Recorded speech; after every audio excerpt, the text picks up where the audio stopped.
Dr. Gupta. In just about 10 seconds, I want to cut across to Satish Maneshinde.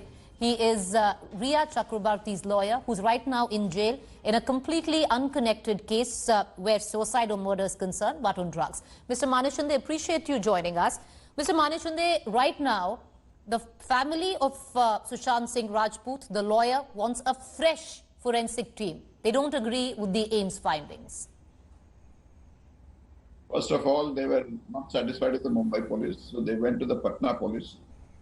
The Patna police, at their instance, got it transferred to the CBI, and they said that they wanted an impartial probe. So to now that they are dissatisfied with the medical board, which was constituted by the CBI on its request, and to say that we need a fresh team of doctors is totally unwarranted, because I have never seen such complainants or family who are trying to get a result which is predetermined. So it is for the public to see, it is for the courts to see, it is for the nation to see as to how and what kind of people we are facing in this case today. Because if you are not satisfied with the Mumbai police, wait for the CBI to come with a finding. I have never said, or I have never even given an indication as to what the AIIMS is saying is correct or wrong. Let the CBI make a declaration. Why is the so-called family trying to, attack the doctors or AIIMS or, any investigating agency in such a case? They must wait till the Supreme Court or the High Court or the court which is concerned with this investigation comes to a finding and then reveals the exact cause of death. Let's wait till the decision is made by the court. Let's wait till the report is filed in the court.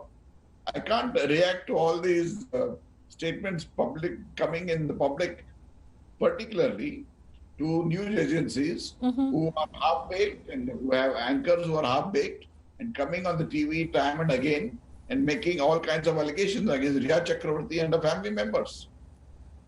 Mr. Maneshinde, I know you don't really want to talk about statements being made, but we do have now the doctor who's gone on record to say that this was not murder, this was clearly suicide. I just want to cut in for just about 30 seconds. I'm going to come right back to you, because now the spotlight is going to be back on the CBI, because now they'll have to prove the abetment charge. Just stay with me, sir. Certain so-called news channels have been saying that, there'll be a case of 302 that will be registered. This is a case of murder. They've called the AIIMS doctors corrupt. But all of that makes absolutely no sense, because it is the same people who originally wanted the CBI and the AIIMS to examine the evidence. Now that the evidence is at hand, and this is the conclusion this team has reached, that final decision needs to be accepted by all. Otherwise, this is a never-ending stream. What will you ask for next?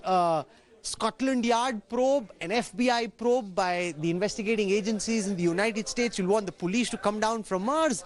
It makes no sense. It's an never-ending cycle.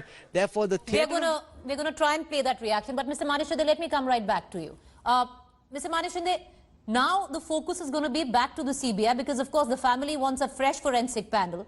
God alone knows what would be, the answer to that demand, because now there is AIIMS that has pretty much ruled out murder. They say it's suicide. Spotlight will be back on the CBI, Mr. Maneshinde, and now the CBI would need to prove whether there was abetment to suicide. That was the charge to begin with. Well, if you look at the case which has been filed by the family before the Patna police, which was unrelated to the Mumbai police, they made an allegation that it's a case of abetment to suicide. So the lawyer who drafted it, the family who signed it, the police who took cognizance of that case were fully aware that it's a case of abetment to suicide at the most, which is registered at the end. All allegations were being made against Rhea Chakraborty, in spite of the fact that from the 8th of June till the 14th of June, Rhea Chakraborty was not in the residence of Sushant Singh Rajput. She had left the residence because she was told by Sushant Singh to leave the house. So question of abatement does not arise. Even that allegation was false. Subsequently, the narrative has changed because of a few media agencies getting involved and to make allegations of murder and all kinds of allegations. In spite of that, I have not made a single statement about the so-called murder, so-called abatement or suicide. We are facing these investigations right from the first day till today without any murmur. But in spite of all that, all kinds of speculations are being made, all kinds of stories are being floated, all kinds of narratives are being changed from day to day, from abatement to suicide, now it has come to murder. And now when somebody like Dr. Gupta, who is supposed to have conducted the test, given an opinion of the board, if the CBI confirms it, then I can make any statement as far as his statement is concerned. But I'm not concerned with what Dr. Gupta has said in the media or to certain news agencies or the record of some tape-recorded conversation which took place on the 22nd of August, 3 days after the Supreme Court transferred the matter to the CBI. So it is too premature for all these half-baked journalists to get involved and jump to a conclusion.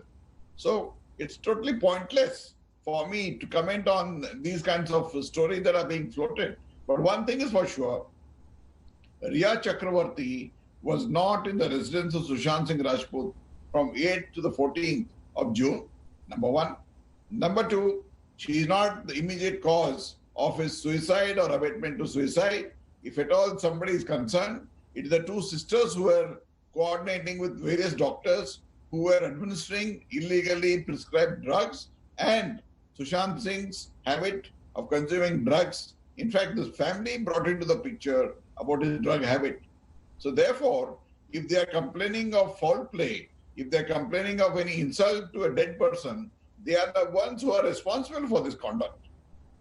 Mr. Maneshinde, yes, there's been certain news channels, there have been media reports, there have been certain journalists who've sat in on judgment on this. They've held pretty much a kangaroo trial outside, but it's all been aided by the reaction coming in from Sushant's family itself. You've had the father who said murder, you've had the sister who said murder, you've had the lawyer of the family that has gone on record multiple times and cried murder at the hand of Rhea Chakraborty. Well, good luck to all of them. I can't comment on what they have done, but one thing is certain, that the truth cannot be hidden. The truth will always come out. The truth is always an uncanny habit of coming out in the most, fashionable manner in the court of law by a charge sheet which is produced by a court of law, before a court of law, and the CBI. So let us wait for that. Let them not jump to conclusions. This is the first time that I have seen a family so involved in making a narrative, making false allegations, making, a public campaign from the first day till today by making all kinds of allegations against my client. Why can't they even come to a understanding that Sushant Singh at one time was greatly in love with my client. She was living as his live-in girlfriend. But for a marriage ceremony having taken place, the two of them were living like a couple. They enjoyed good times. If at all they are hurting anybody, they are hurting Sushant Singh Rajput's memory. My last question, Mr. Maneshinde, before I let you go, because of course now it's the onus is on the CBI to prove the charge of abetment here where your client is concerned. But sir, your client right now is, you talk about the truth coming out, is languishing right now in jail on a charge which is completely unrelated to abetment, but drugs. Well, she is languishing in jail because of Sushant Singh Rajput's drug habits. Sushant Singh was a confirmed addict. He was consuming drugs in spite of the doctor's advice not to indulge in drugs when he was under medication. Doctors after doctors have advised him number of times to avoid narcotic drugs when he was consuming medicinal drugs. In spite of that, he continued. His own cook, Neeraj, has made a statement to the CBI and to the police that 3 days prior to his death, Sushant Singh asked for joints to be made of ganja and kept in his room. The servant made them and kept them. And after he was found dead, Neeraj is supposed to have checked the box where he had kept those rolls, and all those rolls were emptied. So it is obvious that the consumer was Sushant Singh Rajput. My client, being his live-in partner, maybe addressed a few messages on her mobile at the instance of Sushant Singh. At the most, she is guilty of procurement of narcotic drugs for consumption, which is a small quantity. She is awaiting an order from the High Court. If she is granted bail, she'll be out. If she's not granted bail, she'll take next steps.